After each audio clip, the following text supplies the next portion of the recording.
If you walked down Bridge Street in Phoenixville recently, you probably noticed the beautiful iron pot planters along the sidewalk. Currently lining the downtown district are 21 of these historic planters, with 32 additional planters planned to be installed within the next year. The installation, care, and maintenance of these beautiful streetscapes are just a small part of a much larger picture that's being crafted by the relatively new Borough of Phoenixville's Beautification Advisory Commission, known as the BAC. Hi, I'm Lou Beccaria, and welcome to the inaugural edition of our new show called And Now You Know.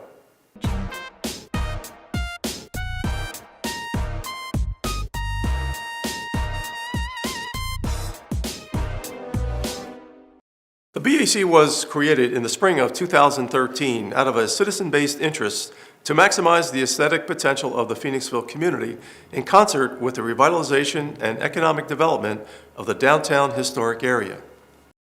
In addition to the iron pot planters, over the next 3 years, the BAC has plans to complete 4 new murals, new sculptures, to create 2 to 3 new pocket park areas located within the borough, including Boulder Park, to refurbish the Flo Straub Way off of Bridge Street, and to redo the landscaping in the borough's parking lot in the rear of the Family Dollar store to enhance its beauty and safety.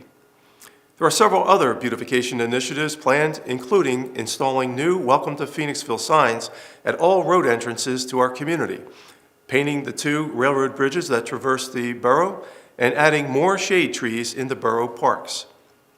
2 of the 4 murals have recently been completed, and they've caught the eye of everyone who drives or walks by them.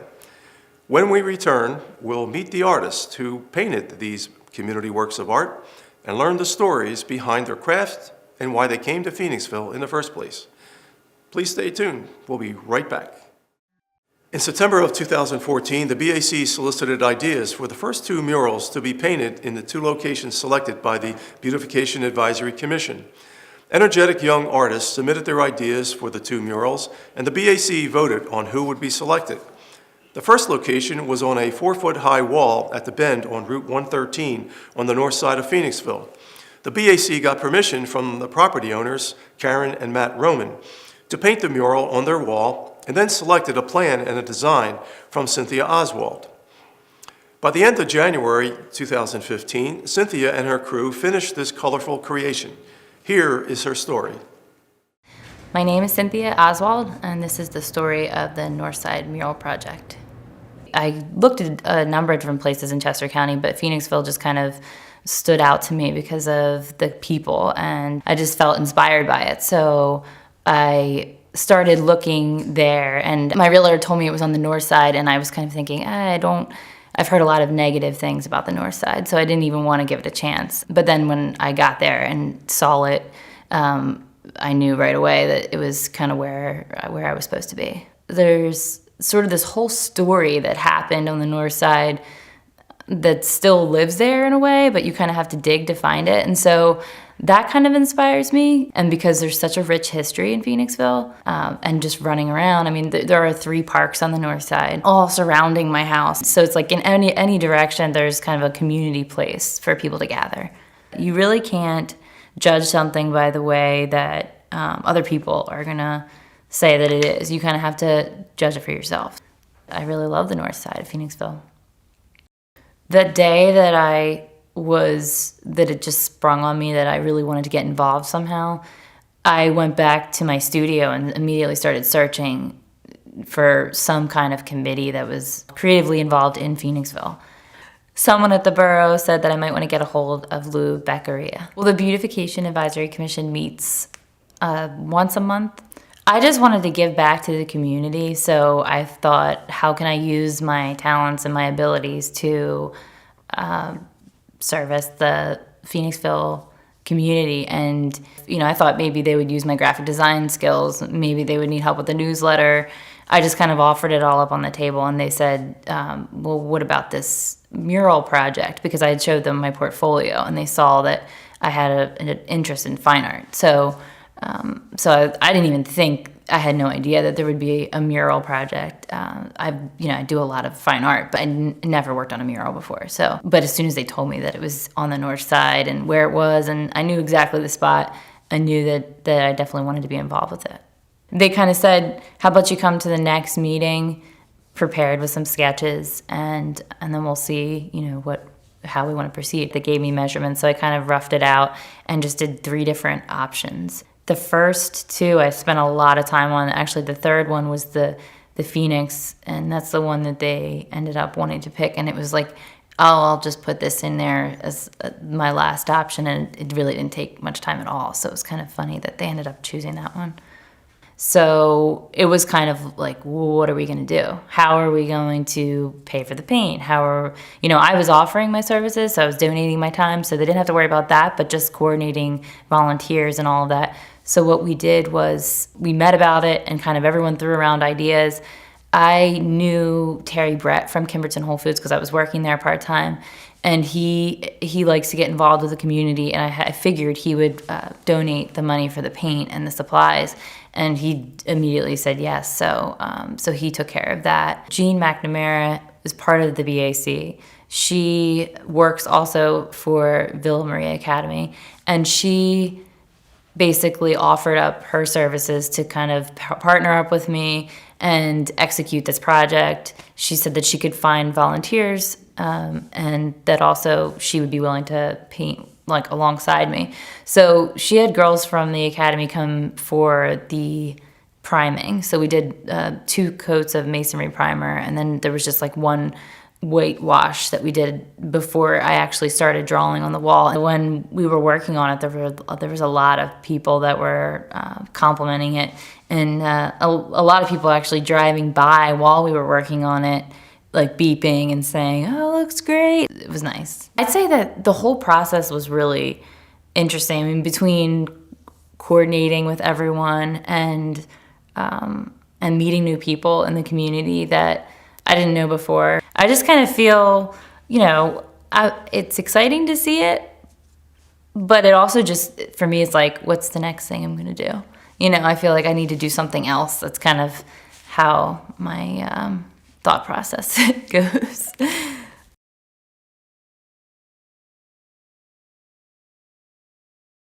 We'll be back with the story of our second muralist, Teresa Haig, in just a few seconds.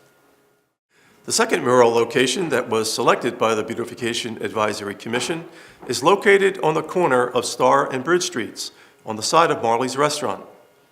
This location offers a perfect vantage point for traffic heading onto Bridge Street coming from the Montclair Bridge. The Commission wanted an eye-catching Welcome to Phoenixville mural that depicts the rich steel mill heritage that's woven into the fabric of the community. And that's exactly what they received. The BAC selected mural artist Teresa Haig, who mixed the blue-collar roots of her hometown of Rochester, New York, with some historical pictures of the old Phoenixville steel mill, and created a beautiful 2-story image that blends into the clouds above Bridge Street. Teresa took a white stucco canvas and created an incredible work of art that makes a powerful statement about her adopted hometown of Phoenixville. We hope you enjoy Teresa's story. So, do we have a countdown? Shall we count down? 3, 2, 1. Yay!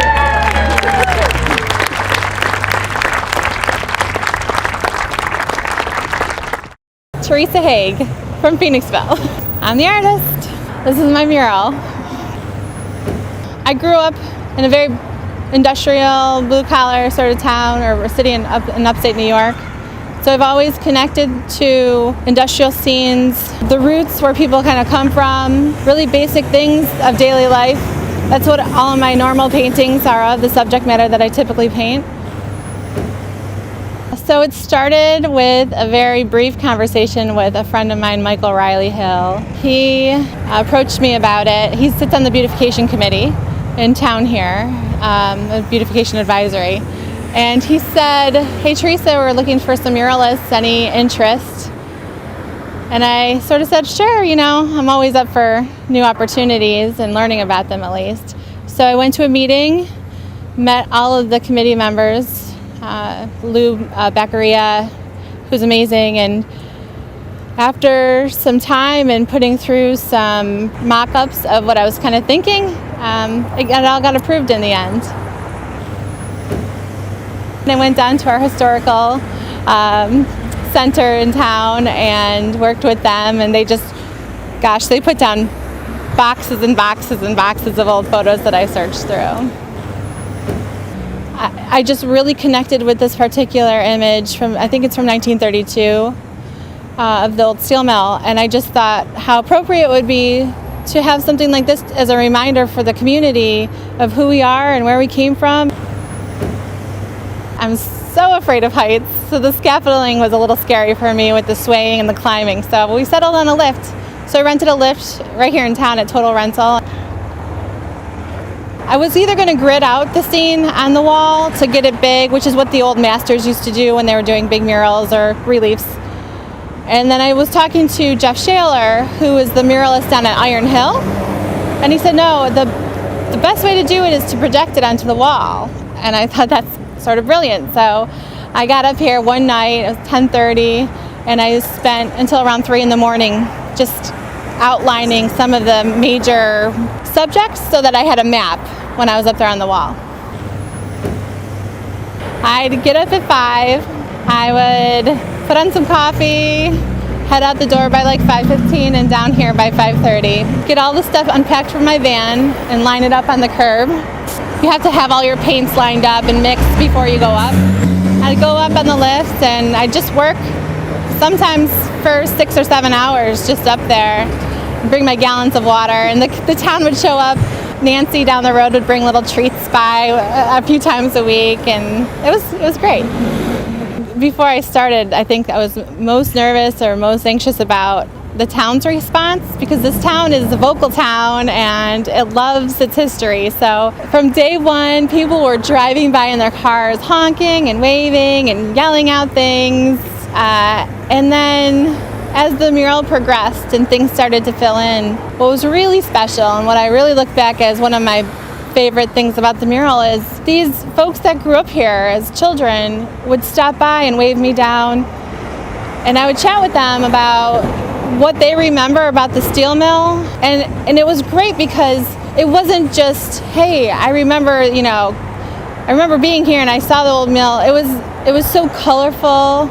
They remembered the sights and the smells and being with family, and it always had to do with family. Like I was sitting with my grandfather watching the beams come out, or I remember when my husband would go off to work there and he'd come back with all of his buddies to our house and we'd have dinner, things like that. As an artist, you just want people to feel things and you just want them to connect with things. And so even if just one person brought a story like that, it would have been worth it to me, but to have so many people do that, something I'll never forget. Personally, I feel like I accomplished something so big, something I would have never thought I could do. So from a personal growth aspect, I just feel so full because I was able to do something so big and execute it sort of on target and how I planned it. I need a little break right now, but I loved the process and I really enjoyed the surprises that came through it. And when you work up so close, you don't have that step back perspective, and you don't get that until you're down and back. So it was these little gifts every day when you would get down and you'd step back and you'd think, oh my gosh, I can't believe I just did that. So yes, I would love to do murals down the road, but for now I'm going to take a little step back. Thank you so much. Thank you all so much for coming out today. I hope to see you all again around town. Thank you. That'll do it for us. We hope that you enjoyed our first show. We'd like to hear about your ideas for future editions of And Now You Know. Please contact us through Facebook or email. You can also watch this episode on our new online community channel at voxypop.com. I'm your host, Lou Beccaria. Thanks for watching. And now you know.